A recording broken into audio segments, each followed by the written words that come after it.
Agents, let's talk about alimony. And I'm not talking about the kind of expenses that somebody pays to another person after a divorce. I'm talking about real estate alimony. What's that, you may ask? Real estate alimony is all of the expenses that a seller pays for a house that they don't want anymore. All too often when you list a property for sale, you're trying to get a price that you think can get a property sold quickly and for the most amount of money for a seller. Sometimes sellers push back on that and they want a higher price because they just feel in their heart that it's worth more than what we think we want to list it for. However, nobody's considering the alimony that's going to be paid potentially if we miss that window of showing up as one of the best properties on the market at any particular time. So let's ask the seller, how much does it cost you to live in this house every month? And I'm talking, what's your principal payment?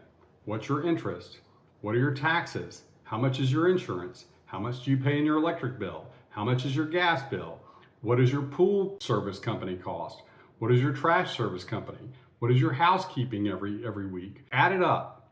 All of those expenses there's a total dollar amount of expenses for the month. Let's call it $15,000 for a nice home in most major cities in the country. That's $15,000 of alimony starting now. We know they don't want their house anymore. We know they want to list it. And every day they spend in this house and not in the house they want to get to is called alimony. So if taking a higher price risks having expenses for 3 to 5 months statistically that they wouldn't have to pay for if they listed at a more reasonable number to get them gone quicker, that needs to be factored in. If they want to list their property for $50,000 more than you're suggesting, and they've got a $15,000 a month alimony payment that might take them 4 months out, that's $60,000 of expenses that's being spent on a property they don't want anymore that they could actually be spending on a house that they do want if they just get out of the house they're in quicker and for more money. Let's keep sellers from paying too much alimony.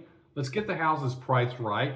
Let's make the sellers understand that there's a value for being where you want to be and not where you don't want to be anymore. Let's avoid paying alimony and let's get them to the right place in the quickest amount of time with the most amount of money in their pocket possible.